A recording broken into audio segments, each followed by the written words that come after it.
ਸਤਿ ਸ਼੍ਰੀ ਅਕਾਲ। ਤੁਸੀਂ ਜੁੜੇ ਹੋਏ ਹੋ ਪੰਜਾਬੀ ਰੇਡੀਓ ਯੂਐਸਏ ਦੇ ਨਾਲ ਤੇ ਮੈਂ ਹਾਂ ਪ੍ਰਵੀਨ ਸ਼ਰਮਾ ਲੈ ਕੇ ਹਾਜ਼ਰ ਹਾਂ ਪ੍ਰੋਗਰਾਮ ਖਬਰ ਤੇ ਨਜ਼ਰ। ਖਬਰ ਤੇ ਨਜ਼ਰ ਪ੍ਰੋਗਰਾਮ ਦੇ ਵਿੱਚ ਕਈ ਅਹਿਮ ਤੇ ਕਈ ਖਾਸ ਖਬਰਾਂ ਨੂੰ ਲੈ ਕੇ ਚਰਚਾ ਕਰਨ ਦੇ ਲਈ ਜੁੜ ਚੁੱਕੇ ਨੇ ਪੰਜਾਬ ਤੋਂ ਪੱਤਰਕਾਰ ਦੀਪਕ ਸ਼ਰਮਾ ਚਨਾਰਥਲ ਜੀ।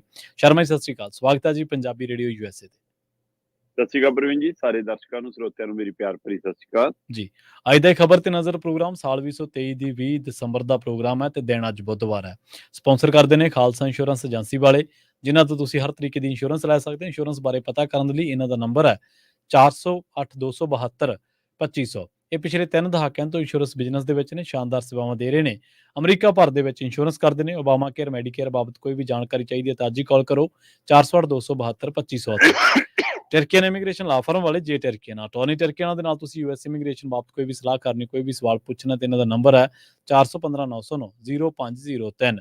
ਗੁਰਦੀਪ ਸਿੰਘ ਬਿਰਦੀ ਕਲੋਵੇ, ਸਤਨਾਮ ਸਿੰਘ ਸ਼ਿਰਗਿਲ ਸਿਰਮਾ, ਵਿਸਲਾ ਫੈਮਿਲੀ, ਕਾਬਲ ਸਿੰਘ ਫ੍ਰਿਜ਼ਨੋ, ਮਨਦੀਪ ਸਿੰਘ, ਸੰਦੀਪ ਕੌਰ ਸੈਨ ਹੋਜ਼ੇ, ਗੁਰਪਾਲ ਸਿੰਘ ਸੈਕਰਾਮੈਂਟੋ ਤੇ ਸਰਬਜੀਤ ਸਿੰਘ ਸ਼ੋਕਰ ਟਰਲਕ ਤੋਂ। ਇਹਨਾਂ ਸਾਰਿਆਂ ਦਾ ਹੀ ਬਹੁਤ-ਬਹੁਤ ਧੰਨਵਾਦ। ਤੇ ਜੇਕਰ ਤੁਸੀਂ ਵੀ ਪੰਜਾਬੀ ਰੇਡੀਓ ਯੂਐਸਏ ਦੇ ਇਹਨਾਂ ਪ੍ਰੋਗਰਾਮਾਂ ਨੂੰ ਸਪਾਂਸਰ ਕਰਨਾ ਚਾਹੁੰਦੇ ਹੋ ਤਾਂ ਸਟੂਡੀਓ ਦਾ ਨੰਬਰ ਹੈ 408272 5200। ਪ੍ਰੋਗਰਾਮ ਖਬਰ ਤੇ ਨਜ਼ਰ ਨੂੰ ਤੁਸੀਂ ਇਸ ਵੇਲੇ ਸੁਣ ਰਹੇ ਹੋ AM FM ਸਟੇਸ਼ਨ ਦੇ ਨਾਲ ਰੇਡੀਓ ਸੈੱਟ ਤੇ, ਨੈਟ ਤੇ, mobile app, social media platforms, Facebook, YouTube ਤੇ ਸੁਣ ਰਹੇ ਹੋ, ਦੇਖ ਰਹੇ ਹੋ। ਸਾਰਿਆਂ ਦਾ ਹੀ ਪ੍ਰੋਗਰਾਮ ਖਬਰ ਤੇ ਨਜ਼ਰ ਦੇ ਵਿੱਚ ਸਵਾਗਤ ਹੈ। ਸ਼ਰਮਾ ਜੀ, ਖਬਰਾਂ ਦੇ ਵੱਲ ਆਈਏ ਤੇ ਸ਼ੁਰੂਆਤ ਕਰੀਏ ਉਹਨਾਂ ਲੋਕਾਂ ਤੋਂ ਜਿਹੜੇ ਕਹਿੰਦੇ ਸੀ ਅਸੀਂ ਰਾਜਨੀਤੀ ਕਰਨੀ ਬਲਕਿ ਬਦਲਣਾ ਆ, ਅਸੀਂ ਲੋਕਪਾਲ ਲਿਆਵਾਂਗੇ, ਅਸੀਂ VIP ਕਲਚਰ ਬਦਲ ਦਿਆਂਗੇ। ਪਰ ਹੁਣ ਪਤਾ ਲੱਗਿਆ ਕਿ ਕਿਸੇ ਸਮੇਂ ਰੇਲ ਦੇ ਵਿੱਚ ਆਉਣ ਵਾਲੇ ਕੇਜਰੀਵਾਲ ਨੇ 20 ਕਿਲੋਮੀਟਰ ਦਾ ਸਫ਼ਰ ਵੀ ਹੈਲੀਕਾਪਟਰ 'ਚ ਕੀਤਾ। ਪ੍ਰਵੀਨ ਜੀ, ਜੀ ਇੱਕ ਸੋਸ਼ਲ ਮੀਡੀਆ ਤੇ ਵੀਡੀਓ ਵਾਇਰਲ ਹੋ ਰਹੀ ਹੈ ਪਿਛਲੇ 24 ਘੰਟਿਆਂ ਤੋਂ ਜੀ। ਉਸ ਦੇ ਵਿੱਚ ਪੰਜਾਬ ਦੇ ਇੱਕ ਰੇਲਵੇ ਸਟੇਸ਼ਨ ਤੇ ਆਮ ਆਦਮੀ ਪਾਰਟੀ ਦੇ ਲੀਡਰ ਭਗਵੰਤ ਮਾਨ ਜੀ ਖੜੇ ਨੇ, ਨਾਲ ਬਾਕੀ ਲੀਡਰਸ਼ਿਪ ਖੜੀ ਆ ਜੀ। ਤੇ ਕੇਜਰੀਵਾਲ ਜੀ ਇੱਕ ਸਧਾਰਨ ਰੇਲ ਦੇ ਡੱਬੇ 'ਚੋਂ ਉਤਰ ਰਹੇ ਨੇ ਹੂੰ ਤੇ ਫੁੱਲ ਭੇਟ ਕਰਕੇ ਉਹਨਾਂ ਦਾ ਸਵਾਗਤ ਕੀਤਾ ਜਾ ਰਿਹਾ। ਜੀ। ਬਾਕੀ ਲੀਡਰਾਂ ਬਾਰੇ ਵੀ ਇਹ ਪੰਜਾਬ 'ਚ ਆਮ ਦੇਖਿਆ ਜਾਂਦਾ ਰਿਹਾ ਕਿ ਸੰਜੇ ਸਿੰਘ ਹੋਰੀ ਜਦੋਂ ਪਹਿਲੀ ਵਾਰ ਜਦੋਂ ਆਮ ਆਦਮੀ ਪਾਰਟੀ ਲੜੀ ਸੀ ਤਾਂ ਸਰਕਾਰੀ ਬੱਸ 'ਚ, ਰੋਡਵੇਜ਼ ਦੀਆਂ ਬੱਸਾਂ 'ਚ ਦਿੱਲੀ ਤੋਂ ਪੰਜਾਬ ਆਉਂਦੇ ਸੀ।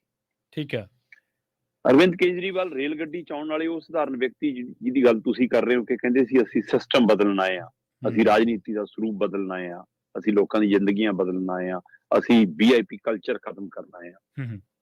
ਉਹ ਆਮ ਆਦਮੀ ਪਾਰਟੀ ਦਾ ਮੁਖੀ, ਉਹ ਆਮ ਆਦਮੀਆਂ ਦਾ ਆਪਣੇ ਆਪ ਨੂੰ ਨੁਮਾਇੰਦਾ ਕਹਾਉਣ ਵਾਲਾ, ਜਿਹੜਾ ਪੌੜੀ ਲਾ ਕੇ ਖੰਭੇ ਤੇ ਵੀ ਚੜ ਕੇ ਤਾਰਾਂ ਜੋੜ ਦਿੰਦਾ ਸੀ, ਉਹ ਤੋਂ ਹੁਣ 20 ਕਿਲੋਮੀਟਰ ਦਾ ਸਫ਼ਰ ਵੀ ਮਤਲਬ ਬੱਸ 'ਚ ਤਾਂ ਛੱਡੋ, ਗੱਡੀ 'ਚ ਵੀ, ਕਾਰ 'ਚ ਵੀ ਨਹੀਂ ਹੁੰਦਾ।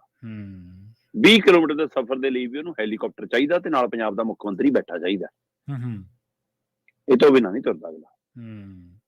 ਅਰਵਿੰਦ ਕੇਜਰੀਵਾਲ ਜੀ ਨੂੰ ED ਨੇ ਸੰਮਣ ਦਿੱਤੇ।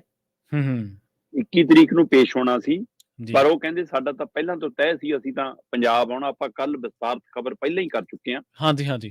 ਕਿ ਉਹ ਵਿਪਾਸਨਾ ਸੈਂਟਰ ਪਹੁੰਚ ਰਹੇ ਨੇ, ਹੈਨਾ, ਇੱਥੇ ਮਹਿਲਾ ਵਾਲੀ ਦੇ ਨਾਲ ਆਨੰਦਗੜ੍ਹ ਜਿਹੜਾ ਉਸ ਥਾਂ ਦੇ ਉੱਤੇ।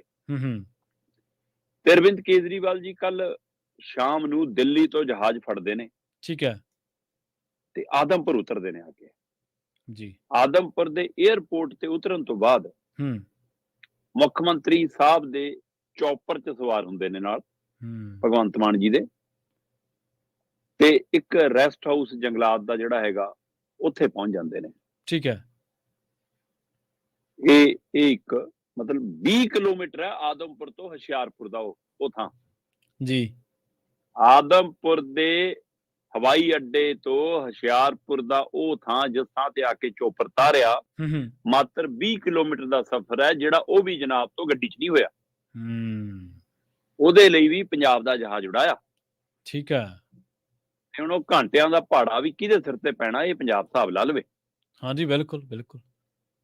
ਤੇ ਫਿਰ ਕਹਿੰਦੇ ਜੀ 5 ਵਜੇ ਪਹੁੰਚੇ ਸੀ ਉਸ ਜੰਗਲਾਤ ਵਿਭਾਗ ਦੇ ਰੈਸਟ ਹਾਊਸ 'ਚ, ਤੇ ਘੰਟਾ ਖੱਡ ਉੱਥੇ ਆਨੰਦ ਮਾਣਿਆ, ਹੈਨਾ। ਤੇ ਉਹ ਤੋਂ ਬਾਅਦ ਫਿਰ ਕਹਿੰਦੇ ਜੀ ਕਾਫਲਾ ਮਹਿਲਾਂ ਵਾਲੀ ਆਨੰਦਗੜ੍ਹ ਕੰਨੀ ਨੂੰ ਰਵਾਨਾ ਹੋ ਗਿਆ। 6 ਵਜੇ ਉੱਥੋਂ ਨਿਕਲੇ ਸੀ, 6:40 ਦੇ ਗੇਟ ਦੇ ਵਿੱਚ ਕਹਿੰਦੇ ਜੀ ਜਾ ਕੇ ਉੱਥੇ ਅੰਦਰ ਚਲੇ ਗਏ। ਤੇ ਹੁਣ ਕਹਿੰਦੇ ਜੀ ਹਦਾਇਤ ਹੋ ਗਈ ਕਿ ਕੋਈ ਵੀ ਆਇਓ ਨਾ ਮਿਲਣ, 10 ਦਿਨ ਇੱਥੇ ਰਹਿਣਾ।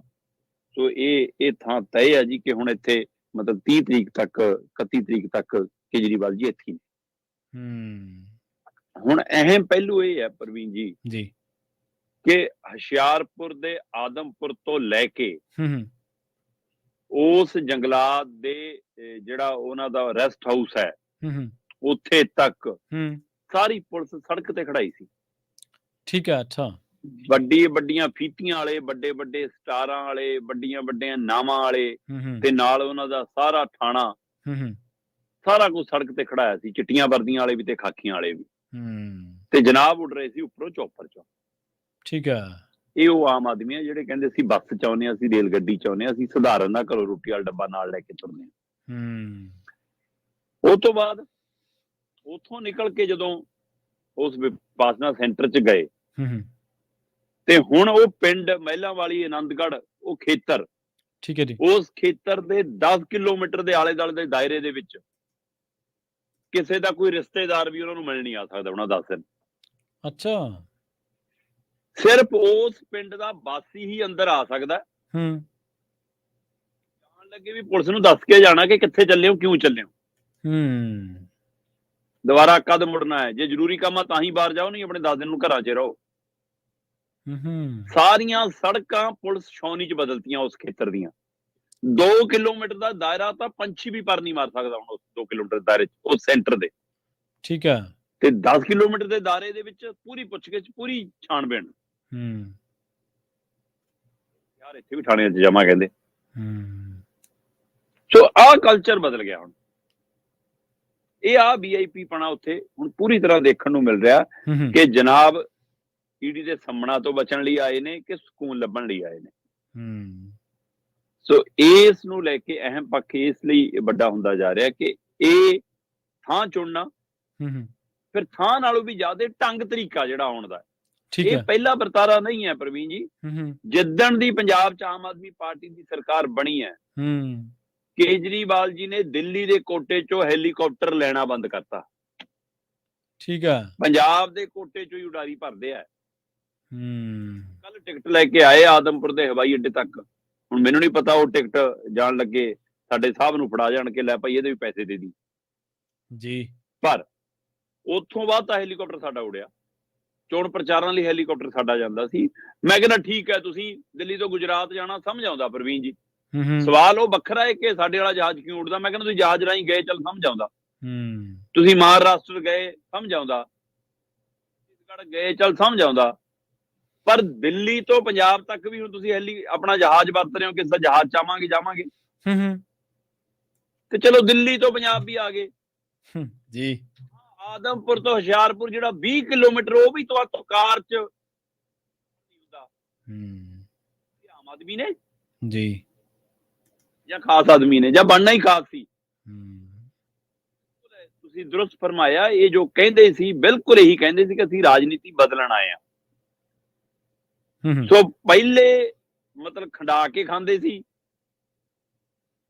ਕਿ ਹਾਂ ਥੋੜਾ ਜਿਹਾ ਮੇਰੇ ਹਿੱਸੇ ਆਵੇ, ਥੋੜਾ ਜਿਹਾ ਥੱਲੇ ਵਾਲਿਆਂ ਦੇ ਹਿੱਸੇ ਵੀ ਆ ਜਾਵੇ, ਨਾਲ ਵਾਲੇ ਨੂੰ ਵੀ ਮਿਲ ਜਾਵੇ। ਇਹ ਕਹਿੰਦੇ ਨਾ, ਸਾਰਾ ਕੁਝ ਸਾਡੇ ਹਿੱਸੇ ਆਵੇ। 2 ਸੋਫੇ ਹੀ ਲਾਓ ਅੰਦਰ ਜਹਾਜ਼ ਦੇ ਅੰਦਰ, ਅਸੀਂ ਦੋਵੇਂ ਬੈਠਾਂਗੇ, ਹੋਰ ਨਹੀਂ ਕੋਈ ਬੈਠੂਗਾ ਜੀ। ਸੋ ਇਸ ਲਈ ਇਹ ਪੂਰੀ ਆਮ ਆਦਮੀ ਪਾਰਟੀ ਹੁਣ VIP ਪਾਰਟੀ ਬਣ ਗਈ ਆ।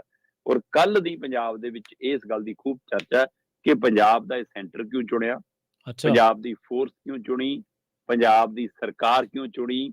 ਸੋ ਇਹਦੇ ਬਹੁਤ ਰਾਜਨੀਤਿਕ ਮਾਇਨੇ ਨੇ ਔਰ ਈਡੀ ਦੇ ਸੰਮਣ ਵਾਲੇ ਸਿੱਧਾ ਕਨੈਕਸ਼ਨ ਜੁੜਦਾ ਪ੍ਰਵੀਨ ਜੀ। ਆਪਾਂ ਇਹਦੀ ਕੱਲ ਵੀ ਖਬਰ ਪਹਿਲਾਂ ਐਡਵਾਂਸ ਕਰ ਚੁੱਕੇ ਹਾਂ ਤੇ ਅੱਜ ਦੁਬਾਰਾ ਆਪਾਂ ਇਸ VIP ਪੱਖ ਤੋਂ ਦੁਬਾਰਾ ਉਹਨੂੰ ਛੂ ਰਹੇ। ਤੇ ਅਗਲੀ ਗੱਲ ਈਡੀ ਦੇ ਸੰਮਣਾਂ ਦੀ ਕਰ ਲਈਏ ਸ਼ਰਮਾ ਜੀ। ਈਡੀ ਤੀਜਾ ਸੰਮਣ ਭੇਜੂਗੀ ਜਾਂ ਕਰੂਗੀ ਕੇਜਰੀਵਾਲ ਦੀ ਗ੍ਰਿਫਤਾਰੀ? ਪ੍ਰਵੀਨ ਜੀ ਇਹ 2 ਪੱਖ ਨੇ ਇਹਦੇ। ਇੱਕ ਤਾਂ ਜੇਕਰ ਕਾਨੂੰਨੀ ਤੌਰ ਤੇ ਇਸ ਗੱਲ ਨੂੰ ਸਮਝਣਾ ਹੋਵੇ ਤਾਂ ਕਿਹਾ ਜਾਂਦਾ ਹੈ ਕਿ ਈਡੀ ਨੂੰ ਘੱਟੋ ਘੱਟ ਕੇਜਰੀਵਾਲ ਨੂੰ ਬੁਲਾਉਣ ਦੇ ਲਈ 3 ਸੰਮਣ ਤਾਂ ਜਾਰੀ ਕਰਨੇ ਪੈਣ ਜੀ। 3 ਸੰਮਣਾਂ ਤੇ ਵੀ ਜੇ ਨਹੀਂ ਆਉਂਦੇ ਹੋ ਫਿਰ ਈਡੀ ਦੇ ਉੱਪਰ ਨਿਰਭਰ ਕਰਦਾ ਕਿ ਉਹ ਅਗਲਾ ਸੰਮਣ ਭੇਜਦੀ ਹੈ ਜਾਂ ਅਦਾਲਤ ਦਾ ਰੁਖ ਕਰਦੀ ਹੈ। ਠੀਕ ਹੈ। ਅਦਾਲਤ ਤੋਂ ਉਹ ਕੀ ਬ੍ਰਾਂਟ ਹਾਸਲ ਕਰਦੀ ਹੈ ਕਿ ਅਸੀਂ ਜੀ ਜਿੱਥੇ ਵੀ ਕੇਜਰੀਵਾਲ ਹੋਵੇ ਉੱਥੇ ਜਾ ਕੇ ਪੁੱਛਗਿੱਛ ਕਰਨੀ ਹੈ, ਜਾਂ ਉਹ ਗੈਰ ਜ਼ਮਾਨਤੀ ਬ੍ਰਾਂਟ ਜਾਰੀ ਕਰਾਉਣ ਦੀ ਅਪੀਲ ਕਰਦੀ ਹੈ ਕਿ ਸਾਨੂੰ ਜੀ ਗ੍ਰਿਫਤਾਰੀ ਦੀ ਆਗਿਆ ਦਿਓ ਕਿ ਇਹ ਅਸੀਂ ਤਾਂ ਹੁਣ ਐ ਨਹੀਂ ਫੜ ਕੇ ਲਿਆ ਕੇ ਪੁੱਛਗਿੱਛ ਕਰਾਂਗੇ। ਠੀਕ ਹੈ। ਪਰ ਤੀਜਾ ਸੰਮਣ ਭੇਜਣਾ ਕਹਿੰਦੇ ਜ਼ਰੂਰੀ ਹੈ। ਇੱਕ ਪਾਸੇ ਈਡੀ ਆਪਣਾ ਇਸ ਨੂੰ ਲੈ ਕੇ ਮੰਥਨ ਕਰ ਰਹੀ ਹੈ ਕਿ ਆਪਣਾ ਅਗਲਾ ਕਦਮ ਕੀ ਹੋਣਾ ਚਾਹੀਦਾ ਹੈ। ਈਡੀ ਨੇ ਕੀ ਮੰਥਨ ਕਰਨਾ, ਭਾਜਪਾ ਨੇ ਜੋ ਸੁਨੇਹਾ ਦੇਣਾ ਉਹ ਕਰਨਾ ਹੁਣ ਤਾਂ। ਜੀ ਜੀ। ਭਾਜਪਾ ਮੰਥਨ ਦਾ ਭਾਜਪਾ ਕਰ ਰਹੀ ਹੋਣੀ ਨਾ ਕਿ ਆਪਾਂ ਨੂੰ ਅਗਲਾ ਕਦਮ ਕੀ ਚੁੱਕਣਾ ਚਾਹੀਦਾ। ਦੂਸਰੇ ਪਾਸੇ ਅਰਵਿੰਦ ਕੇਜਰੀਵਾਲ ਜੀ ਕੱਲ ਦਿੱਲੀ ਤੋਂ ਆਦਮਪੁਰਲੇ ਲਈ ਉਡਣ ਤੋਂ ਪਹਿਲਾਂ ਆਪਣੇ ਵਕੀਲਾਂ ਨਾਲ ਕੱਚਾ ਲਵ ਲੈਟਰ ਤਿਆਰ ਕਰਿਆ। ਇਹ ਹੋ ਸਕਦਾ ਹੈ ਕੱਲ ਦੇਰ ਰਾਤ ਈਡੀ ਕੋਲ ਪਹੁੰਚ ਗਿਆ ਹੋਵੇ ਜਾਂ ਅੱਜ ਪਹੁੰਚਦਾ ਕਰ ਦੇਣ। ਬਕਾਇਦਾ ਲਿਖਤੀ ਚਿੱਠੀ ਤਿਆਰ ਕੀਤੀ ਹੈ ਜਿਹਦੇ ਵਿੱਚ ਇਸ ਤਰੀਕੇ ਨੂੰ ਗਲਤ ਠਹਿਰਾਇਆ, ਇਸ ਸੰਮਣਾ ਨੂੰ ਗਲਤ ਠਹਿਰਾਇਆ, ਹਵਾਲੇ ਦਿੱਤੇ ਨੇ ਕੁਝ ਪੁਰਾਣਿਆਂ ਦੇ ਕਿ ਅਦਾਲਤ ਜਾ ਕੇ ਤੁਹਾਡੇ ਜੀ ਸੰਮਣ ਨਹੀਂ ਰੁਕੇ ਸੀ ਜੀ ਇਸ ਤਰ੍ਹਾਂ।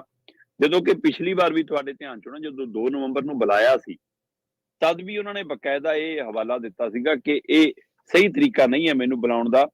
ਮੈਨੂੰ ਕਿਸ ਹੈਸੀਅਤ ਨਾਲ ਸੱਦ ਰਹੇ ਹੋ ਪਹਿਲਾਂ ਇਹ ਦੱਸੋ। ਮੈਨੂੰ ਤੁਸੀਂ ਦੋਸ਼ੀ ਵਜੋਂ ਸੱਦ ਰਹੇ ਹੋ, ਮੈਨੂੰ ਤੁਸੀਂ ਇਸ ਘੁਟਾਲੇ ਦੇ ਵਿੱਚ ਸ਼ਾਮਲ ਹੋਣ ਵਜੋਂ ਸੱਦ ਰਹੇ ਹੋ, ਮੈਨੂੰ ਆਮ ਆਦਮੀ ਪਾਰਟੀ ਦੇ ਪ੍ਰਧਾਨ ਨਾਤੇ ਸੱਦ ਰਹੇ ਹੋ, ਮੈਨੂੰ ਦਿੱਲੀ ਦੇ ਮੁੱਖ ਮੰਤਰੀ ਨਾਤੇ ਸੱਦ ਰਹੇ ਹੋ, ਕਿਸ ਹੈਸੀਅਤ ਨਾਲ ਸੱਦ ਰਹੇ ਹੋ ਪਹਿਲਾਂ ਤਾਂ ਇਹ ਦੱਸੋ। ਮੇਰੀ ਸਿੱਧੀ ਕਰੋ, ਆਪਾਂ ਪਹਿਲਾਂ ਵੀ ਗੱਲ ਕਰ ਚੁੱਕੇ, ਕੇਜਰੀਵਾਲ ਜੀ ਦਾ ਕਹਿਣਾ ਕਿ ਮੇਰੇ ਕੋਲ ਤਾਂ ਕੋਈ ਵਿਭਾਗ ਹੀ ਨਹੀਂ, ਮੇਰੀ ਕੋਈ ਦਖਲ ਨਹੀਂ। ਅਦਾਲਤ 'ਚ ਜਦੋਂ ਈਡੀ ਨੇ ਇਹ ਤੱਥ ਰੱਖੇ ਸੀ ਦਿੱਲੀ ਸ਼ਰਾਬ ਘੁਟਾਲੇ ਵਾਲੇ ਮਾਮਲੇ ਦੇ, ਤਦ ਵਿੱਚ ਇੱਕ ਪੱਖ ਉੱਭਰਿਆ ਕਿ ਜੀ ਇਹ ਪੈਸਾ ਪਾਰਟੀ ਦੇ ਪ੍ਰਚਾਰ ਲਈ ਵਰਤਿਆ ਗਿਆ। ਠੀਕ ਹੈ, ਗੁਜਰਾਤ ਵੀ ਗਿਆ ਜੀ, ਗੋਆ ਵੀ ਗਿਆ ਜੀ। ਉਹ ਕਹਿੰਦੇ ਅੱਛਾ ਜੇ ਪਾਰਟੀ ਲਈ ਵਰਤਿਆ ਗਿਆ ਫਿਰ ਪਾਰਟੀ ਨੂੰ ਪਾਰਟੀ ਕਿਉਂ ਨਹੀਂ ਬਣਾਇਆ, ਫਿਰ ਕੇਸ ਦੇ ਵਿੱਚ ਪਾਰਟੀ ਇਨਵੋਲਵ ਕਿਉਂ ਨਹੀਂ। ਤੇ ਜੇ ਪਾਰਟੀ ਇਨਵੋਲਵ ਹੁੰਦੀ ਆ ਫਿਰ ਪਾਰਟੀ ਦੇ ਚੋਣ ਨਿਸ਼ਾਨ ਤੇ ਵੀ ਤਲਵਾਰ ਲਟਕਦੀ ਆ ਤੇ ਪਾਰਟੀ ਦੇ ਪ੍ਰਧਾਨ ਤੇ ਵੀ ਤਲਵਾਰ ਲਟਕਦੀ ਆ ਜੀ। ਜੇ ਪਾਰਟੀ ਦੀ ਜਵਾਬਦੇਹੀ ਤੈਅ ਹੋਊਗੀ ਤਾਂ ਪਾਰਟੀ ਦੇ ਪ੍ਰਧਾਨ ਤੋਂ ਹੀ ਹੋਊਗੀ ਨਾ। ਪਾਰਟੀ ਦੇ ਸੁਪਰੀਮੋ ਕੌਣ ਨੇ? ਅਰਵਿੰਦ ਕੇਜਰੀਵਾਲ। ਤੇ ਜੇ ਸਰਕਾਰ ਦਾ ਮਸਲਾ ਆਉਂਦਾ ਵਿਭਾਗ ਹੈ ਜਾਂ ਨਹੀਂ ਹੈ, ਸਰਕਾਰ ਦਾ ਮੁਖੀ ਕੌਣ ਹੈ? ਅਰਵਿੰਦ ਕੇਜਰੀਵਾਲ। ਤੇ ਅਗਲੇ ਕਹਿੰਦੇ ਈਡੀ ਕਹਿੰਦੇ ਸਾਡੇ ਕੋਲ ਦਸਤਾਵੇਜ਼ ਪਏ ਨੇ ਜੀ ਕਿ ਇਹ ਆ ਬੈਠਕਾਂ 'ਚ ਸ਼ਾਮਲ ਹੈ, ਇਹ ਗੱਲਬਾਤ 'ਚ ਸ਼ਾਮਲ ਹੈ, ਆ ਚੈਟ 'ਚ ਸ਼ਾਮਲ ਹੈ, ਇਸ ਘਰ 'ਚ ਮੌਜੂਦ ਸੀ। ਅਧਿਕਾਰੀ ਕਹਿ ਰਹੇ ਨੇ ਜਿਹੜੇ ਅਧਿਕਾਰੀਆਂ ਦੇ ਹਵਾਲੇ ਨਾਲ ਨੀਤੀ ਲਿਆਂਦੀ ਸੀ ਉਹੀ ਅਧਿਕਾਰੀ ਅੱਜ ਸਰਕਾਰੀ ਗਵਾਹ ਨੇ, ਇਸ ਲਈ ਕਹਿੰਦੇ ਕਿਵੇਂ ਬਚ ਲੂਗਾ ਜੀ। ਪਰ ਇਹ ਆਪਣਾ ਪਿਛਲੀ ਵਾਰ ਵੀ ਲਿਖਤੀ ਜਵਾਬ ਭੇਜ ਕੇ ਜਾਣੋ ਬਚੇ। ਅੱਛਾ, ਇਸ ਵਾਰ ਵੀ ਵਕੀਲ ਦੇ ਰਾਹੀਂ ਲਿਖਤੀ ਜਵਾਬ ਤਿਆਰ ਕੀਤਾ। ਉਹ 'ਚ ਕੁਝ ਨਵੇਂ ਨੁਕਤੇ ਕਿ ਤੁਸੀਂ ਇਹਨੂੰ ਸਾਹਮਣੇ ਭੇਜਿਆ ਸੀ, ਉਸ ਥਾਂ ਸਾਹਮਣੇ ਭੇਜਿਆ ਸੀ, ਉਹ ਅਦਾਲਤ 'ਚ ਕਾਰਜ ਹੋ ਗਿਆ ਸੀ। ਉਹ ਮਾਮਲੇ ਕਿਸ ਤਰ੍ਹਾਂ ਦੇ ਹੋਣਗੇ ਤੇ ਇਹਨਾਂ ਦਾ ਪੱਖ ਕੀ ਹੋਊਗਾ, ਇਹ ਜਾਂ ਤਾਂ ਈਡੀ ਦੇਖੂਗੀ ਜਾਂ ਫਿਰ ਜਦੋਂ ਅਦਾਲਤ 'ਚ ਗਿਆ ਮਾਮਲਾ ਜ਼ਿਆਦਾ ਹੋਊਗਾ। ਫਿਲਹਾਲ ਇਹ ਆਪਣੇ ਬਚਾਅ ਦੇ ਲਈ ਇੱਕ ਚਿੱਠੀ ਦੇ ਕੇ ਹੁਸ਼ਿਆਰਪੁਰ ਪਹੁੰਚ ਗਏ ਤੇ ਸਾਧਨਾ ਕੈਂਪ 'ਚ ਨੇ। ਚਰਚਾ ਤਾਂ ਇਹ ਸੀ ਕਿ ਜੇ ਤੁਸੀਂ ਆਪਣੇ ਰਾਜਨੀਤਿਕ ਕੰਮਾਂ ਤੋਂ ਆਪਣੀਆਂ ਤੋਰੇ ਫੇਰਿਆਂ ਤੋਂ 10 ਦਿਨ ਦੀ ਛੁੱਟੀ ਲੈ ਸਕਦੇ ਹੋ ਤਾਂ ਇਹ ਸਾਧਨਾ ਕੈਂਪ ਤੋਂ 1 ਦਿਨ ਦੀ ਛੁੱਟੀ ਲੈ ਕੇ ਦਿੱਲੀ ਜਾਏ ਆਉਂਦੇ, ਫਿਰ ਕਹਿੰਦੇ ਈਡੀ ਕੋਲ ਜਾ ਕੇ ਫਿਰ ਮੁੜੇ ਆਉਂਦੇ। पर कहते कि जेडे विपासना सेंटर है कहते नहीं ये क्रियाएं होती हैं, इनमें विघन नहीं पड़ना चाहिए, ये लगातार चलेगी। सो कहते इसलिए उत्थों जाना औखा है ते ਇਹ ਕਹਿਣਾ ਹੈ ਉਸ ਵਿਧਾ ਰਾਹੀਂ ਯੋਗਾ ਦੇ ਲਈ ਜਾਂ ਸਾਧਨਾ ਦੇ ਲਈ ਜਾਂ ਜਿਹੜਾ ਮੈਡੀਟੇਸ਼ਨ ਆ ਉਹਦੇ ਲਈ ਆਉਣ ਦੇ ਹਵਾਲੇ ਨਾਲ। ਪਰ ਰਾਜਨੀਤਿਕ ਧਿਰਾਂ, ਸਿਆਸੀ ਸੂਝ ਰੱਖਣ ਵਾਲੀਆਂ ਧਿਰਾਂ ਦਾ ਕਹਿਣਾ ਕਿ ਇਹ ਕੇਜਰੀਵਾਲ ਜੀ ਨੇ ਪੰਜਾਬ ਦਾ ਰੁੱਖ ਇਸ ਲਈ ਕੀਤਾ ਕਿ ਈਡੀ ਤੋਂ ਬਚਾਅ ਹੋ ਜਾਵੇ। ਜੀ ਜੀ, ਅੱਛਾ। ਉਹ ਕਹਿੰਦੇ ਕਿ ਉਹਨਾਂ ਦੇ ਮਨ ਦੇ ਵਿੱਚ ਇੱਕ ਤਸਵੀਰ ਹੈ ਕੇਜਰੀਵਾਲ ਜੀ ਦੇ ਮਨ 'ਚ ਕਿ ਮੈਂ ਕਿਲੇ ਦੇ ਅੰਦਰ ਹੋਊਂਗਾ, ਸਾਧਨਾ ਸੈਂਟਰ ਦੇ ਅੰਦਰ ਹੋਊਂਗਾ, ਬਾਹਰ ਗੇਟ ਦੇ ਮੂਹਰੇ ਐਨ ਇੱਕ ਰੱਥ ਖੜਾ ਹੋਊਗਾ, ਉਸ ਰੱਥ ਦੇ ਉੱਤੇ ਮਹਾਰਥੀ ਭਗਵੰਤ ਮਾਨ ਖੜੇ ਹੋਣਗੇ, ਉਹਨਾਂ ਦੇ ਮੂਹਰੇ ਛੋਟੇ ਰੱਥ ਖੜੇ ਹੋਣਗੇ, ਉਹਨਾਂ ਦੇ ਉੱਤੇ ਮੇਰੀ ਕੈਬਨਿਟ ਖੜੀ ਹੋਊਗੀ, ਉਹਨਾਂ ਦੇ ਮੂਹਰੇ ਘੋੜਿਆਂ ਵਾਲੇ ਖੜੇ ਹੋਣਗੇ, ਉਹਨਾਂ ਤੇ ਮੇਰੇ ਸਾਰੇ ਐਮਐਲਏ ਚੜੇ ਹੋਣਗੇ, ਉਹਨਾਂ ਦੇ ਮੂਹਰੇ ਸਾਰੀ ਪੰਜਾਬ ਦੀ ਆਮ ਆਦਮੀ ਪਾਰਟੀ ਦੀ ਵਰਕਰ ਲੀਡਰਸ਼ਿਪ ਧਰਾਤਲ ਵਾਲੀ ਜਿਹੜੀ ਭੱਜਣ ਵਾਲੀ ਸੈਨਾ ਹੁੰਦੀ ਆ ਉਹਦੇ ਮਾਂ ਖੜੇ ਹੋਣਗੇ। ਉਹਨਾਂ ਨੂੰ ਇਹ ਲੱਗਦਾ ਕਿ ਕਿਲਾ ਬਣ ਗਿਆ ਹੋਊਗਾ ਉਹ ਮਹਿਲਾਂ ਵਾਲੀ ਆਨੰਦਗੜ੍ਹ ਦਾ ਉਹ ਸਾਧਨਾ ਸੈਂਟਰ, ਤੇ ਮੇਰੇ ਮੂਹਰੇ ਤਾਂ ਪੰਜਾਬ ਸਾਰਾ ਤਣ ਕੇ ਖੜ ਜੂਗਾ। ਤੇ ਬਾਕੀ ਕਹਿੰਦੇ ਕਿ ਇਹਨਾਂ ਦੇ ਸੈਨਿਕ ਹੈਗੇ ਦੂਜੇ, ਮਤਲਬ ਪੰਜਾਬ ਪੁਲਿਸ ਹੈਗੀ, ਮੁੱਖ ਮੰਤਰੀ ਸਾਹਿਬ ਦੇ ਕਮਾਂਡੋ ਹੈਗੇ, ਕੇਜਰੀਵਾਲ ਸਾਹਿਬ ਦੇ ਕਮਾਂਡੋ ਹੈਗੇ, ਐਮਐਲਏ ਦੀ ਸਿਕਿਉਰਿਟੀ ਗਾਰਡ ਵਾਲੀਆਂ ਗੱਡੀਆਂ ਹੈਗੀਆਂ, ਇਹ ਸਾਰਾ ਇਸ ਕੰਮ ਤੇ ਲੱਗ ਜਾਣਾ। ਕੇਜਰੀਵਾਲ ਨੂੰ ਕੌਣ ਹੱਥ ਲਾ ਲੂਗਾ ਪੰਜਾਬ 'ਚ? ਕਮਾਲ ਹੈ ਜਨਾਬ।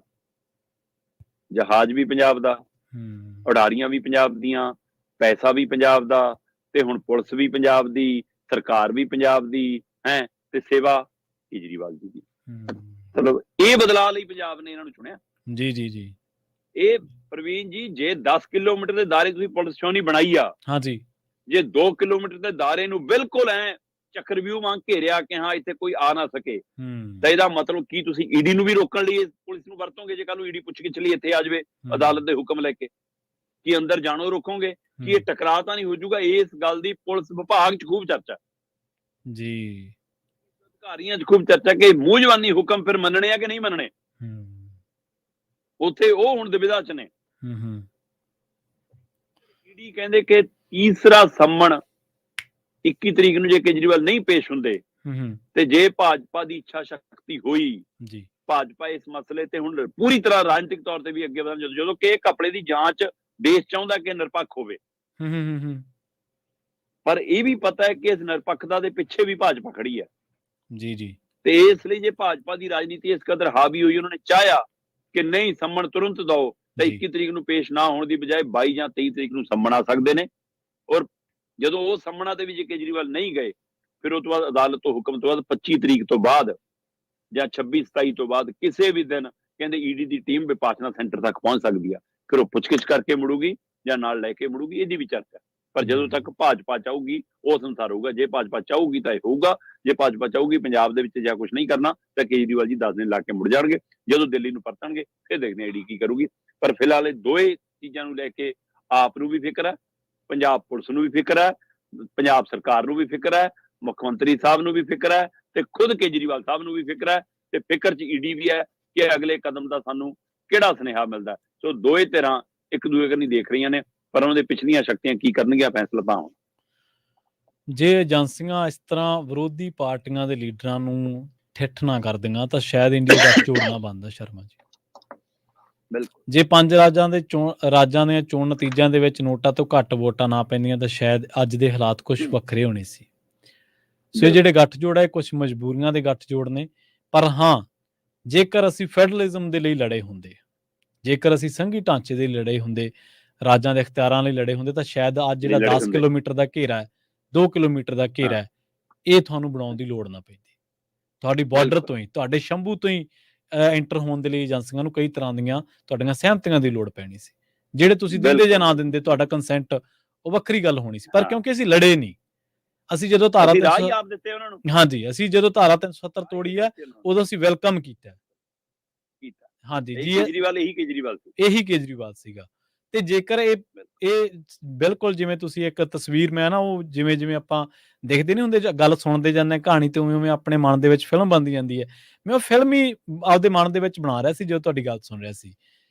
ਅੱਜ ਕੱਲ ਏਜੰਸੀਆਂ ਕੋਲ ਇੰਨੇ ਅਖਤਿਆਰਾਤ ਨੇ ਸ਼ਰਮਾ ਜੀ, ਤੁਸੀਂ 15-15 ਫੁੱਟ ਉੱਚੀ ਕੰਧ ਵੀ ਕੱਢ ਦਿਓ ਨਾ, ਉਹ ਵੀ ਟੱਪ ਜਾਣਗੇ। ਬਿਲਕੁਲ, ਇਹ ਅਸੀਂ ਦਿੱਤੇ ਨੇ। ਹਾਂਜੀ, ਇਹ ਅਸੀਂ ਪੈਸੇ ਜੇ ਅਸੀਂ ਦਿੱਤੇ, ਉਹਨਾਂ ਨੂੰ ਰਾਹ ਅਸੀਂ ਦਿੱਤੇ ਆ। ਮਾਨ ਨੇ ਕਹਿੰਦੇ ਕੇਜਰੀਵਾਲ ਸਾਹਿਬ ਦੇ ਕੰਨ 'ਚ ਕਿਹਾ ਜੀ ਕਿ ਅਸੀਂ 13 ਤੇ ਲੜਾਂਗੇ, ਪਹਿਲਾਂ ਤਾਂ 14 ਤੇ ਕਹਿੰਦੇ ਹੁੰਦੇ ਸੀ। ਹਾਂ ਨਹੀਂ, 14ਵੀਂ ਸੀਟ ਚੰਡੀਗੜ੍ਹ ਦੀ ਕੀ ਚੱਲ ਰਿਹਾ ਕਿ ਉਹ ਤਾਂ ਲੜਨੀ ਉਹ ਅਸੀਂ ਆ ਕਹਿੰਦੇ। ਠੀਕ ਹੈ। ਤੇ ਪਰ ਮਸਲਾ 13 ਨੂੰ ਲੈ ਕੇ, ਜਿਹਨੂੰ ਲੈ ਕੇ ਕਿ ਖੜਗੇ ਤੇ ਕੇਜਰੀਵਾਲ ਜੀ ਨੂੰ ਸਾਰੇ ਅਧਿਕਾਰ ਦਿੱਤੇ ਨੇ। ਇੱਕ ਦਿਨ ਪਹਿਲਾਂ ਹੀ ਇਹ ਫੈਸਲਾ ਉਹਨਾਂ ਦੀ ਮੀਟਿੰਗ 'ਚ ਹੋਇਆ, ਜਿਸ 'ਚ ਖੁਦ ਭਗਵੰਤ ਮਾਨ ਹੋਰੀ ਮੌਜੂਦ ਸੀ। ਸੋ ਉਸ ਤੋਂ ਬਾਅਦ ਕੱਲ ਕੇਜਰੀਵਾਲ ਜੀ ਨਾਲ ਜਦੋਂ ਮੁਲਾਕਾਤ ਹੁੰਦੀ ਹੈ ਤੇ ਕਹਿੰਦੇ ਉਸ ਦੇ ਵਿੱਚ ਭਗਵੰਤ ਮਾਨ ਜੀ ਨੇ ਸਾਫ਼ ਕਿਹਾ ਕਿ ਜੀ ਪੰਜਾਬ ਦਾ ਹਰ ਆਮ ਆਦਮੀ ਪਾਰਟੀ ਦਾ ਵਰਕਰ ਇਹੀ ਆਵਾਜ਼ ਚੁੱਕ ਰਿਹਾ ਜੀ ਕਿ ਆਪਾਂ ਆਪ ਲੜਾਂਗੇ, 13 ਦੀਆਂ 13 ਜਿੱਤਾਂਗੇ। ਠੀਕ ਹੈ ਜੀ। ਕਹਿੰਦੇ ਜੀ ਮੈਂ ਤਾਂ ਤੁਹਾਨੂੰ ਪੰਜਾਬ ਦਾ ਮਾਹੌਲ ਦੱਸਣਾ ਕਿ ਬੱਚਾ ਕਹਿੰਦਾ ਜੀ ਇੱਥੇ ਦਾ ਤਾਂ ਕਿ ਤੁਸੀਂ ਸਾਨੂੰ ਜਿਹਨੂੰ ਮਰਜ਼ੀ ਖੜਾ ਕਰ ਦਿਓ ਜੀ, ਬਸ ਅਸੀਂ ਤਾਂ ਝਾੜੂ ਨੂੰ ਮੋਹਰ ਲਾਉਣੀ ਆ ਜੀ। ਇਸ ਲਈ ਭਗਵੰਤ ਮਾਨ ਜੀ ਨੇ ਉਹ 20 ਕਿਲੋਮੀਟਰ ਦੇ ਸਫ਼ਰ ਦੇ 7-8 ਮਿੰਟ ਦੇ ਵਿੱਚ ਕਹਿੰਦੇ ਜਚਾਤੀ ਗੱਲ ਕੇਜਰੀਵਾਲ ਜੀ ਨੂੰ ਕਿ ਭਾਈ ਇੱਥੇ ਤਾਂ ਆਮ ਆਦਮੀ ਪਾਰਟੀ 13 ਤੇ ਲੜਨ ਲਈ ਤਿਆਰ ਹੈ। ਜਦੋਂ ਕਿ ਮਾਲਵਿੰਦਰ ਕੰਗ ਨੇ ਕੱਲ ਅਚੇਚੇ ਤੌਰ ਤੇ ਮੀਡੀਆ ਨੂੰ ਸੁਨੇਹਾ ਭੇਜਿਆ ਕਿ ਫੈਸਲਾ ਹਾਈ ਕਮਾਂਡ ਨੇ ਕਰਨਾ। ਠੀਕ ਹੈ, ਹਾਈ ਕਮਾਂਡ ਸਾਨੂੰ ਜੋ ਹੁਕਮ ਕਰੂਗੀ ਉਸ ਉੱਪਰ ਫੁੱਲ ਚੜਾਵਾਂਗੇ। ਪਰ ਕਹਿੰਦੇ ਜੀ ਭਗਵੰਤ ਮਾਨ ਜੀ ਨੇ ਲੋਕਾਂ ਦੇ ਹਵਾਲੇ ਨਾਲ, ਪੰਜਾਬ ਦੇ ਵਾਸੀਆਂ ਦੇ ਹਵਾਲੇ ਨਾਲ, ਪੰਜਾਬ ਦੇ ਵੋਟਰਾਂ ਦੇ ਹਵਾਲੇ ਨਾਲ ਕਹਿੰਦੇ ਜੀ ਇਹ ਸੁਨੇਹਾ ਕੇਜਰੀਵਾਲ ਜੀ ਦਿੱਤਾ ਕਿ ਇੱਥੇ ਆਮ ਆਦਮੀ ਪਾਰਟੀ 13 ਹੀ ਸੀਟਾਂ ਜਿੱਤੂਗੀ ਜੀ, ਤੁਸੀਂ ਸਾਨੂੰ ਇਕੱਲਿਆਂ ਲੜ ਲਓ, ਅਸੀਂ ਨਹੀਂ ਕਾਂਗਰਸ ਨਾਲ ਲੜਨਾ। ਠੀਕ ਹੈ। ਤੇ ਬਿਲਕੁਲ ਇਸੇ ਤਰ੍ਹਾਂ ਦੀ ਤਸਵੀਰ ਕਾਂਗਰਸ ਦੇ ਪਾਸੋਂ ਆ ਰਹੀ ਹੈ। ਜਦੋਂ ਕਿ ਸਪਸ਼ਟ ਹੋ ਗਿਆ ਉਸ ਬੈਠਕ 'ਚ, ਗੱਠਜੋੜ ਵਾਲੀ ਇੰਡੀਆ ਗੱਠਜੋੜ ਦੀ ਬੈਠਕ 'ਚ, ਕਿ ਮਿਲ ਕੇ ਲੜਨਗੇ।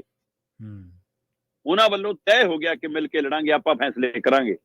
ਇੱਥੋਂ ਤੱਕ ਵੀ ਪਤਾ ਲੱਗ ਰਿਹਾ ਕਿ ਹਰਿਆਣਾ ਪੂਰਾ ਕਾਂਗਰਸ ਨੂੰ ਛੱਡਣ ਲਈ ਤਿਆਰ ਹੈ ਆਮ ਆਦਮੀ ਪਾਰਟੀ। ਠੀਕ ਹੈ, ਕਿ ਹਰਿਆਣੇ ਦੀਆਂ ਸਾਰੀਆਂ ਤੁਸੀਂ ਲੜ ਲਓ, ਦਿੱਲੀ ਸਾਨੂੰ ਵੱਧ ਦੇ ਦਿਓ, ਪੰਜਾਬ 'ਚ ਸਾਨੂੰ ਇੱਕ ਵੱਧ ਦੇ ਦਿਓ। ਇਸ ਲਈ ਪੰਜਾਬ 'ਚ 7-6 ਕਰ ਲਓ, ਦਿੱਲੀ 'ਚ 4-3 ਕਰ ਲਓ, 3 ਤੇ ਤੁਸੀਂ ਲੜੋ, ਪੰਜਾਬ 'ਚ 6 ਤੇ ਤੁਸੀਂ ਲੜੋ, ਹਰਿਆਣਾ ਸਾਰਾ ਤੁਹਾਨੂੰ ਦਿੱਤਾ।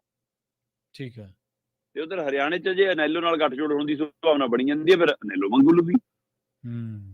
ਸੋ ਇਹ ਵੱਖਰਾ ਪਹਿਲੂ ਆ। ਪਰ ਪੰਜਾਬ ਕਾਂਗਰਸ ਦੀ ਲੀਡਰਸ਼ਿਪ ਉਸ ਇੰਡੀਆ ਗੱਠਜੋੜ ਤੋਂ ਬਾਅਦ ਵੀ ਇਹ ਕਹਿ ਰਹੀ ਆ, ਖਾਸ ਕਰਕੇ ਜਿਹੜੇ ਵੱਡੇ ਚਿਹਰੇ ਰਹੇ ਇਹਨਾਂ ਦੇ, ਚਾਹੇ ਮੌਜੂਦਾ ਪ੍ਰਧਾਨ ਨੇ, ਚਾਹੇ ਵਿਰੋਧੀ ਧਿਰ ਦੇ ਲੀਡਰ ਨੇ ਮੌਜੂਦਾ, ਚਾਹੇ ਸਾਬਕਾ ਉਪ ਮੁੱਖ ਮੰਤਰੀ ਨੇ, ਚਾਹੇ ਹੋਰ ਲੀਡਰਸ਼ਿਪ ਹੈ, ਉਹ ਸਾਰੀ, ਇੱਕ ਤਾਂ ਸਿੱਧੂ ਗੰਨੀ ਨੂੰ ਸਿੱਧੀ ਹੋ ਗਈ ਜੀ ਹੁਣ। ਠੀਕ ਹੈ ਜੀ।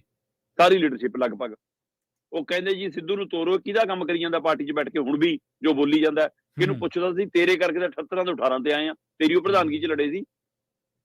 ਸੋ ਕਹਿੰਦੇ ਕਿ ਇਸ ਲਈ ਕਿ ਇਹ ਹੁਣ ਵੀ ਕਾਂਗਰਸ ਨੂੰ ਭੰਡਣ ਤੇ ਲੱਗਿਆ ਜੀ, ਕਿਹਦਾ ਕੰਮ ਕਰਨ ਆਇਆ ਇੱਥੇ, ਕਹਿੰਦੇ ਇਹਨੂੰ ਤੋਰੋ ਜੀ, ਇਹ ਠੀਕ ਨਹੀਂਗਾ। ਦੂਸਰੇ ਪਾਸੇ ਇਸ ਮਸਲੇ 'ਚ ਕਹਿੰਦੇ ਜੀ ਪੰਜਾਬ ਦੀ ਕਾਂਗਰਸ ਲੀਡਰਸ਼ਿਪ ਤੇ ਪੰਜਾਬ ਦੇ ਕਾਂਗਰਸ ਦੇ ਵਰਕਰ ਵੀ ਨਹੀਂ ਚਾਹੁੰਦੇ ਜੀ ਗੱਠਜੋੜ ਹੋਵੇ। ਹੁਣ ਦੋਏ ਧਿਰਾਂ ਕਹਿੰਦੀਆਂ ਅਸੀਂ ਗੱਠਜੋੜ ਨਹੀਂ ਕਰਨਾ। ਦੋਏ ਤਰ੍ਹਾਂ ਦੇ ਤਰਕ ਨੇ। ਕਾਂਗਰਸ ਦਾ ਤਰਕ ਹੈ ਜੀ ਕਿ ਆਮ ਆਦਮੀ ਪਾਰਟੀ ਤੋਂ ਸਾਨੂੰ ਤੰਗ ਕਰਦੀ ਹੈ ਜੀ, ਸਾਡੇ ਲੀਡਰਾਂ ਨੂੰ ਝੂਠਾ ਫਸਾ ਰਹੀ ਹੈ ਜੀ, ਰਾਜਨੀਤਿਕ ਬਦਲਾਖੋਰੀ ਕਰ ਰਹੀ ਹੈ ਜੀ। ਤੇ ਉਧਰ ਆਮ ਆਦਮੀ ਪਾਰਟੀ ਦੇ ਸੁਪਰੀਮੋ ਨੂੰ ਪੰਜਾਬ ਦੇ ਪ੍ਰਧਾਨ ਨੇ ਇਹ ਗੱਲ ਕਹੀ ਕਿ ਜੀ ਕਾਂਗਰਸੀਆਂ ਨੂੰ ਨਾਲ ਲੈਣ ਨੂੰ ਕਿਉਂ ਫਿਰਦੇ ਹੋ, 30 ਦਿਨ ਸਾਡਾ ਜਲੂਸ ਕੱਢਦੇ ਆ ਜੀ, 30 ਦਿਨ ਸਾਡੇ ਖਿਲਾਫ ਧਰਨਾ ਲਾਉਂਦੇ ਆ ਜੀ, ਮੀਡੀਆ 'ਚ ਕੁਝ ਬੋਲਦੇ ਆ ਜੀ, ਸੋਸ਼ਲ ਮੀਡੀਆ ਤੇ ਫੈਲਾਉਂਦੇ ਆ ਜੀ, ਤਾਂ ਅਸੀਂ ਜਿੰਨਾ ਕੁ ਕੰਟਰੋਲ ਕਰ ਲਿਆ ਜੀ ਮੀਡੀਆ, ਨਹੀਂ ਤਾਂ ਜੀ ਹੋ ਗਿਆ ਦੀ ਕੰਮ ਸਾਡਾ ਤਾਂ। ਇਸ ਲਈ ਜੀ ਇਹਨਾਂ ਨੂੰ ਨਾਲ ਕਿਉਂ ਲੈਣਾ ਜੀ, ਉਹਨਾਂ ਦਾ ਉਹ ਤਰਕ ਹੈ। ਜਦੋਂ ਕਿ ਆਮ ਆਦਮੀ ਪਾਰਟੀ ਦੇ ਬੰਦੇ 13 ਸੀਟਾਂ ਤੇ ਲੜਨਾ ਚਾਹੁੰਦੇ ਨੇ, ਜਿਹੜੇ ਉਹ ਵੀ ਚਾਹੁੰਦੇ ਨੇ ਕਿ 13 ਦੀ ਮੌਕਾ ਮਿਲ ਜਾਵੇ, ਖਬਰਾਂ ਮੇਰਾ ਵੀ ਦਾਅ ਲੱਗ ਜਾਵੇ ਜਿਵੇਂ 92 ਜਿੱਤ ਗਏ। ਠੀਕ ਹੈ। ਇਸ ਲਈ ਉਹਨਾਂ ਦੇ, ਪਰ ਕਾਂਗਰਸ 'ਚ ਏਦਾਂ ਨਹੀਂ ਹੈ। ਕਾਂਗਰਸ ਦੇ ਉਮੀਦਵਾਰ ਚਾਹੁੰਦੇ ਨੇ ਗੱਠਜੋੜ ਹੋ ਜਾਵੇ। ਅੱਛਾ। ਇਸ ਲਈ ਅਹਿਮ ਹੈ ਕਿ ਉਹਨਾਂ ਦੇ ਉਮੀਦਵਾਰ ਚਾਹੁੰਦੇ ਨੇ ਜ਼ਿਆਦਾਤਰ ਕਿ ਗੱਠਜੋੜ ਹੋ ਜਾਵੇ, ਪਰ ਲੀਡਰਸ਼ਿਪ ਨਹੀਂ ਚਾਹੁੰਦੀ। ਲੀਡਰਸ਼ਿਪ ਨੂੰ ਲੱਗਦਾ ਕਿ ਕਾਂਗਰਸ ਕੋਲ ਜਿੰਨਾ ਵੀ ਵੋਟ ਬੈਂਕ ਪੰਜਾਬ 'ਚ ਬਚਿਆ, ਉਹ ਮੁੜ ਕੇ ਕਾਂਗਰਸ ਕੋਲ ਨਹੀਂ ਰਹਿਣਾ, ਉਹ ਖਿੰਡ ਜਾਣਾ। ਥੋੜਾ ਬਹੁਤ ਆਪ ਦੀ ਝੋਲੀ, ਥੋੜਾ ਬਹੁਤ ਭਾਜਪਾ ਕਨੀ ਨੂੰ, ਤੇ ਕੁਝ ਅਕਾਲੀ ਦਲ ਕਲੀ ਨੂੰ ਵੀ ਜਾ ਸਕਦਾ। ਸਾਡਾ ਆਪਣਾ ਪੱਕਾ ਵੋਟ ਬੈਂਕ ਮਾੜਾ ਮੋਟਾ ਜਿਹੜਾ ਬਚਿਆ, ਅਸੀਂ ਉਹ ਵੀ ਗਵਾ ਲਾਂਗੇ। ਉਹ ਕਹਿੰਦੇ ਨਹੀਂ ਜਾਣਾ। ਪਰ ਭਗਵੰਤ ਮਾਨ ਜੀ ਦੀ ਕੰਨ 'ਚ ਮਾਰੀ ਫੂਕ ਕਿ 11 ਦਿਨ 10 ਦਿਨ ਅੰਦਰ ਰਹਿਣ ਦੇ ਬਾਵਜੂਦ ਯਾਦ ਰਹੂਗੀ ਕੇਜਰੀਵਾਲ ਜੀ ਨੂੰ, ਜਾਂ ਬਾਹਰ ਆ ਕੇ ਭੁੱਲ ਜਾਣਗੇ, ਹੁਣ ਆਉਣ ਵਾਲਾ ਸਮਾਂ ਦੱਸੋ। ਜੀ ਬਿਲਕੁਲ ਬਿਲਕੁਲ। ਤੇ ਅਗਲੀ ਖਬਰ ਦੇ ਵੱਲ ਵਧੀਏ ਸ਼ਰਮਾ ਜੀ, ਗੱਲ ਕਰੀਏ ਜਾਖੜ ਸਾਹਿਬ ਦੀ। ਜਾਖੜ ਸਾਹਿਬ ਕਿਸੇ ਸਮੇਂ ਅਕਾਲੀ ਦਲ ਦੇ ਖਿਲਾਫ ਖੁੱਲਾ ਮੋਰਚਾ ਖੋਲਦੇ ਰਹੇ ਆ, ਖਾਸ ਕਰਕੇ ਬਾਦਲ ਪਰਿਵਾਰ ਦੇ ਖਿਲਾਫ। ਅੱਜ ਉਹ ਕਹਿ ਰਹੇ ਨੇ ਕਿ ਅਕਾਲੀ ਦਲ ਦਾ ਮਜ਼ਬੂਤ ਹੋਣਾ ਬੜਾ ਜ਼ਰੂਰੀ ਹੈ। ਜਾਖੜ ਸਾਹਿਬ ਕਹਿ ਰਹੇ ਨੇ ਕੋਈ ਸੰਭਾਵੀ ਜੋ ਆਗਾਮੀ ਗੱਠਜੋੜ ਹੋਣ ਜਾ ਰਿਹਾ, ਕੋਈ ਉਹਦੀਆਂ ਕਿਆ ਸਰਾਈਆਂ ਨੇ ਸ਼ਰਮਾ ਜੀ? ਬਿਲਕੁਲ ਪ੍ਰਵੀਨ ਜੀ, ਆਪਾਂ ਕਿੰਨੇ ਦਿਨਾਂ ਤੋਂ ਇਹ ਗੱਲ ਕਰਦੇ ਆਏ ਆ। ਇਹ ਹੋਰ ਕਿਸ ਗੱਲ ਦੇ ਸੰਕੇਤ ਹੁੰਦੇ ਨੇ? ਸੁਖਦੇਵ ਸਿੰਘ ਢੀਂਡਸਾ ਵੱਲੋਂ ਇਹ ਸੰਕੇਤ ਦੇਣਾ ਕਿ ਮੈਂ ਵਾਪਸੀ ਕਰ ਸਕਦਾ ਹੈ ਨਾ, ਮੇਰੀਆਂ ਤਾਂ ਸ਼ਰਤਾਂ ਹੀ ਇਹੀ ਸੀਗੀਆਂ ਕਿ ਮਾਫੀ ਮੰਗੇ ਤੇ ਸੁਖਵੀਰ ਛੱਡੇ, ਚਲੋ ਮਾਫੀ ਤਾਂ ਮੰਗੀ, ਚਾਹੇ ਦੇਰ ਨਾਲ ਮੰਗੀ, ਸਹੀ ਫੈਸਲਾ ਹੈ, ਅਸੀਂ ਵਿਚਾਰ ਰਹੇ ਹਾਂ। ਸੋ ਇਹ ਸੰਕੇਤ ਨੇ ਕਿ ਢੀਂਡਸਾ ਦੀ ਵਾਪਸੀ ਦਾ ਮਤਲਬ ਭਾਜਪਾ ਕਨੀ ਨੂੰ ਵਾਪਸੀ ਦਾ ਰਾਹ ਵੀ ਖੁੱਲ ਰਿਹਾ। ਦੂਸਰੇ ਪਾਸੇ ਸੁਨੀਲ ਜਾਖੜ ਜਿਸ ਦਿਨ ਦੇ ਭਾਜਪਾ ਦੇ ਪ੍ਰਧਾਨ ਬਣੇ ਨੇ, ਤਦ ਤੋਂ ਉਹਨਾਂ ਨੇ, ਮੈਂ ਕਹਿੰਦਾ, ਸੈਂਕੜਿਆਂ ਪ੍ਰੈਸ ਕਾਨਫਰੰਸਾਂ ਕਰਤੀਆਂ। ਪਰ ਉਹਨਾਂ ਦੀ ਪ੍ਰੈਸ ਕਾਨਫਰੰਸ ਅੱਜ ਕੱਲ ਖਾਸੀ ਭਰਮੀ ਹੁੰਦੀ ਹੈ, ਜਿਹੜੀ ਕਦੇ ਭਾਜਪਾ ਦੇ ਵਿਹੜੇ 'ਚ ਇੰਨੇ ਮੀਡੀਆ ਵਾਲੇ ਗਏ ਨਹੀਂ ਸੀ ਕਦੇ ਪੰਜਾਬ 'ਚ, ਜਿੰਨੇ ਉਹ ਜਾਖੜ ਕਰਕੇ ਜਾਂਦੇ ਨੇ। ਜਾਖੜ ਦੀ ਆਪਣੀ ਇੱਕ ਵੱਖਰੀ ਇਮੇਜ ਆ, ਉਹਦੇ ਕਰਕੇ ਜਾਂਦੇ ਨੇ, ਨਾ ਕਿ ਭਾਜਪਾ ਕਰਕੇ ਜਾਂਦੇ ਨੇ। ਪਰ ਤਾਂ ਵੀ ਉਹਨਾਂ ਸਾਰੀਆਂ ਪ੍ਰੈਸ ਕਾਨਫਰੰਸਾਂ ਦੇ ਵਿੱਚੋਂ 90% 'ਚ ਸੁਨੀਲ ਜਾਖੜ ਨੂੰ ਇਹ ਸਵਾਲ ਆਉਂਦਾ ਰਿਹਾ ਪੱਤਰਕਾਰਾਂ ਵੱਲੋਂ ਕਿ ਜੀ ਅਕਾਲੀਆਂ ਨਾਲ ਗੱਠਜੋੜ ਕਦੋਂ ਹੋਊਗਾ ਜੀ, ਕਿਹੜੀਆਂ ਸ਼ਰਤਾਂ ਤੇ ਹੋਊਗਾ ਜੀ, ਹੋਊਗਾ ਜਾਂ ਨਹੀਂ ਹੋਊਗਾ ਜੀ। ਇਹ ਸਵਾਲ ਅਕਸਰ ਆਉਂਦਾ ਰਿਹਾ। ਠੀਕ ਹੈ ਜੀ। ਸਵਾਲ ਦਾ ਤਰੀਕਾ, ਲਹਿਜਾ, ਸ਼ਬਦ, ਵਾਕ ਬਦਲਦੇ ਰਹੇ। ਜਾਖੜ ਸਾਹਿਬ ਦਾ ਜਵਾਬ ਕਦੇ ਨਹੀਂ ਬਦਲਿਆ ਸੀ। ਠੀਕ ਹੈ। ਜਾਖੜ ਸਾਹਿਬ ਦਾ ਜਵਾਬ ਸਪਸ਼ਟ ਹੁੰਦਾ ਸੀ ਕਿ ਇਹ ਮੇਰੇ ਦਾਇਰੇ 'ਚ ਨਹੀਂ ਹੈ ਜੀ, ਹਾਈ ਕਮਾਂਡ ਨੇ ਦੇਖਣਾ, ਮੈਨੂੰ ਨਹੀਂ ਪਤਾ। ਅੱਛਾ। ਉਹ ਸਪਸ਼ਟ, ਮਤਲਬ ਕਦੇ ਨਹੀਂ ਇਹ ਕਹਿੰਦੇ ਸੀ ਕਿ ਹੋਣਾ ਚਾਹੀਦਾ ਜਾਂ ਨਹੀਂ ਹੋਣਾ ਚਾਹੀਦਾ, ਆਪਣੀ ਨਿੱਜੀ ਰਾਏ ਵੀ ਨਹੀਂ ਦੱਸਦੇ ਸੀ।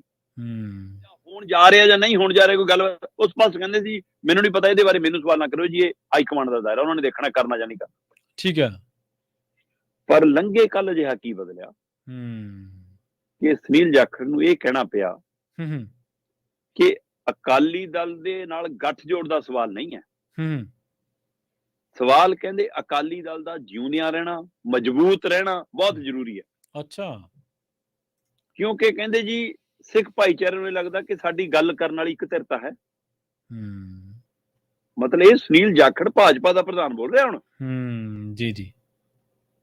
ਉਸ ਨੂੰ ਹੁਣ ਹਾਂ, ਮਤਲਬ ਭਾਰਤੀ ਜਨਤਾ ਪਾਰਟੀ ਨੂੰ ਹੁਣ ਸਿੱਖੀ ਦਾ ਫਿਕਰ ਆ ਰਿਹਾ ਹੈ। ਜੀ, ਜੀ, ਬਿਲਕੁਲ, ਬਿਲकुल। ਆਪਣੇ ਪ੍ਰਧਾਨ ਤੋਂ ਇਹ ਗੱਲ ਕਹਾ ਰਹੇ ਨੇ हुँ, ਕਿ ਜੀ ਹਾਂ, ਅਕਾਲੀ ਦਲ ਦਾ ਮਜ਼ਬੂਤ ਰਹਿਣਾ ਇਸ ਲਈ ਜ਼ਰੂਰੀ ਹੈ ਕਿਉਂਕਿ ਸਿੱਖਾਂ ਦੀ ਇੱਕੋ ਇੱਕ ਜਮਾਤ ਹੈ, हुँ, ਇੱਕੋ ਇੱਕ ਸੰਸਥਾ ਇਹ ਹੈ, हुँ। ਤੇ ਉਹਨਾਂ ਨੂੰ ਲੱਗਦਾ ਕਿ ਸਾਡੀ ਗੱਲ ਕਰਨ ਵਾਲਾ, ਸਾਡਾ ਪੱਖ ਰੱਖਣ ਵਾਲਾ ਕੋਈ ਧਿਰਤਾ ਹੋਵੇ, ਇਸ ਲਈ ਮਜ਼ਬੂਤ ਰਹਿਣਾ ਜ਼ਰੂਰੀ ਹੈ ਕਹਿੰਦੇ। जी, जी, जी। ਤੇ ਇਹ ਫਿਰ ਮਜ਼ਬੂਤੀ ਕੀ ਕੇਂਦਰ ਨਾਲ ਗੱਠਜੋੜ ਕਰਕੇ ਹੀ ਮਿਲਣੀ ਹੈ? ਇਹੀ ਅਸਾਰ ਨੇ, बिल्कुल सही है, बिल्कुल। ਇਹੀ ਮਤਲਬ ਹੈ। हुँ, ਸੋ ਇਸ ਲਈ ਸੁਨੀਲ ਜਾਖੜ ਨੇ ਉਹ ਸੰਕੇਤ ਦਿੱਤਾ, हुँ, हुँ, ਜਿਹਦੀ ਗੱਲ ਆਪਾਂ ਕਿੰਨੀ ਵਾਰ ਕੀਤੀ ਆ ਕਿ ਭਾਜਪਾ ਨੂੰ ਇਹ ਲੱਗਦਾ ਕਿ ਅਸੀਂ ਪਿੰਡਾਂ 'ਚ ਬਾਇਆ ਸਰਸਾ ਵੜਤਾ ਜਾਵਾਂਗੇ, हुँ, हुँ, हुँ, हुँ, ਪਰ ਵੋਟ ਨਹੀਂ ਪਿੰਡਾਂ 'ਚੋਂ ਲੈ ਸਕਣੀ। हुँ, ਪਿੰਡਾਂ 'ਚੋਂ ਮਾੜੀ ਮੋਟੀ ਜੇ ਵੋਟ ਨਿਕਲਣੀ ਹੈ ਤਾਂ ਉਹ हुँ, ਅਕਾਲੀ ਦਲ ਦੇ ਮੋਢਿਆਂ ਤੇ ਚੜ ਕੇ ਹੀ ਨਿਕਲਣੀ ਹੈ। जी।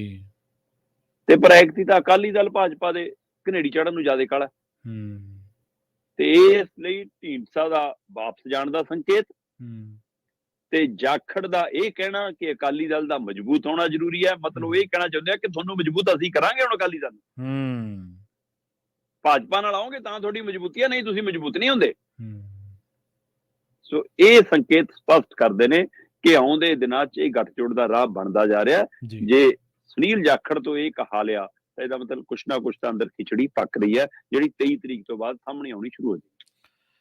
ਦੋ ਚੀਜ਼ਾਂ ਇਹਦੇ ਵਿੱਚ ਆਪਾਂ ਹੋਰ ਜਿਹੜੀਆਂ ਦੋ ਕੜੀਆਂ ਨੂੰ ਰਲਾ ਦਈਏ ਸ਼ਰਮਾ ਜੀ। ਪਹਿਲੀ ਕੜੀ ਤਾਂ ਇਹ ਹੈ ਕਿ ਸੁਖਬੀਰ ਬਾਦਲ ਨੇ ਜਦੋਂ ਮਾਫੀ ਮੰਗਦੇ ਸੁਖਬੀਰ ਬਾਦਲ ਤਾਂ ਇਹ ਕਿਹਾ ਜਾਂਦਾ ਕਿ ਉੱਪਰੋਂ ਹੀ ਇਸ਼ਾਰਾ ਹੋਇਆ ਸੀਗਾ ਕਿ ਹੁਣ ਤੁਸੀਂ ਇਹ ਜ਼ਰੂਰ ਇਸ ਪਾਸੇ ਗੌਰ ਫਰਮਾਓ। ਦੂਜਾ ਹੈ ਕਿ ਬੀਬੀ ਜੀ ਪਾਰਲੀਮੈਂਟ ਦੇ ਵਿੱਚ ਬੰਦੀ ਸਿੰਘਾਂ ਦੀ ਰਿਹਾਈ ਨੂੰ ਲੈ ਕੇ, ਸਿੱਖ ਇਸ਼ੂਜ਼ ਨੂੰ ਲੈ ਕੇ ਕਾਫੀ ਐਕਟਿਵ ਤੋਂ ਵੀ ਅਗਲਾ ਜਿਹੜਾ ਸ਼ਬਦ ਹੈ ਅਗਰੈਸਿਵ ਉਹ ਹੋ ਕੇ ਬੋਲੇ ਨੇ ਔਰ ਬੰਦੀ ਸਿੰਘਾਂ ਨੂੰ ਵੀ ਯਾਦ ਕੀਤਾ ਔਰ ਕਈ ਚੀਜ਼ਾਂ ਨੂੰ ਉਹਨਾਂ ਨੇ ਖਾਸ ਕਰਕੇ ਜਿਹੜੇ ਸਿੱਖ ਜਿੰਨੀ ਇਸ਼ੂਜ਼ ਨੇ। ਦੇਰ ਹਾਂਜੀ, ਹਾਂਜੀ। ਪ੍ਰਵੀਨ ਜੀ, ਜਿੰਨੀ ਦੇਰ ਭਾਜਪਾ ਨਾਲ ਗੱਠਜੋੜ 'ਚ ਕੇਂਦਰ 'ਚ ਰਹੇ ਨੇ, ਜੀ, ਜੀ। ਕਿੰਨਾ ਕੁ ਬੰਦੀ ਸਿੰਘਾਂ ਦਾ ਮੁੱਦਾ ਚੁੱਕਿਆ ਹਾਂ, ਬੀਬੀ ਹਾਂ, ਹਰਸਿਮਰਤ ਬਿਲਕੁਲ, ਨੇ? ਬਿਲਕੁਲ। ਜੀ, ਜੀ, ਜੀ, ਜੀ। ਜਦੋਂ ਮੰਤਰੀ ਰਹੇ ਨੇ ਜਦ ਹੂੰ। ਕਿੰਨੀ ਕੁ ਮੰਗ ਕੀਤੀ, ਹੂੰ। ਕਿੰਨੇ ਕੁ ਵਫਦ ਲੈ ਕੇ ਬੈਠੇ, ਹਾਂਜੀ, ਹਾਂਜੀ। ਕਿਸਾਨਾਂ ਦੀ ਗੱਲ ਕੀਤੀ, ਹਾਂਜੀ। ਪੰਜਾਬ ਦੇ ਕਿਹੜੇ ਮੁੱਦਿਆਂ ਤੇ ਠੋਸ ਹੋ ਕੇ ਸਾਹਮਣੇ ਹੋ ਕੇ ਸੂਬਾਈ ਹੱਕਾਂ ਲਈ ਬੋਲੇ। ਹੂੰ। ਹੁਣ ਇਹ ਸਾਰਾ ਕੁਝ ਯਾਦ ਆਉਣਾ, ਇਹਦੇ ਵੀ ਹੂੰ। ਮਾਇਨੇ ਨੇ। ਹੁਣ ਤਾਂ ਇਹ ਵੀ ਚਰਚਾ ਹੈ ਸ਼ਰਮਾ ਜੀ ਕਿ ਇੱਕ ਅੰਦਰ ਖਾਤੇ ਕਿ ਜਿਹੜਾ ਰੋਸ ਮਾਰਚ ਮੁਲਤਵੀ ਕੀਤਾ ਹੈ, ਉਹ ਵੀ ਇਸ ਸਿਆਸਤ ਦੇ ਵਿੱਚੋਂ ਪ੍ਰਵੀਨ ਨਿਕਲਿਆ ਜੀ, ਬੰਦੀ ਸਿੰਘਾਂ ਦੀ। ਆਪਾਂ ਪੂਰੀ ਖਬਰ ਕੀਤੀ ਸੀ, ਪੂਰੀ ਹਾਂਜੀ, ਵਿਸਤਾਰਤ ਖਬਰ। ਬਿਲਕੁਲ, ਬਿਲਕੁਲ, ਬਿਲਕੁਲ। ਤੇ ਜਾਂਦੇ-ਜਾਂਦੇ ਗੱਲ ਕਰੀਏ ਕਰੋਨਾ ਦੀ, ਕਰੋਨਾ ਕਹਿੰਦੇ ਫੇਰ ਆ ਰਿਹਾ ਭਾਰਤ ਦੇ ਵਿੱਚ ਇੱਕੋ ਦਿਨ ਦੇ ਵਿੱਚ ਸਾਹਮਣੇ ਆਏ ਆ 614 ਮਾਮਲੇ ਜੀ। ਬਿਲਕੁਲ ਪ੍ਰਵੀਨ ਜੀ, ਇਹ ਕਾਫੀ ਫਿਕਰਮੰਦੀ ਪ੍ਰਗਟਾਈ ਜਾ ਰਹੀ ਹੈ। ਭਾਰਤ ਦੇ ਸਿਹਤ ਵਿਭਾਗ ਵੱਲੋਂ ਮੰਤਰੀ ਹੋਰਾਂ ਨੇ, ਕੇਂਦਰੀ ਮੰਤਰੀ ਹੋਰੀ ਖੁਦ ਬੈਠਕਾਂ ਦੇਖ ਰਹੇ ਨੇ।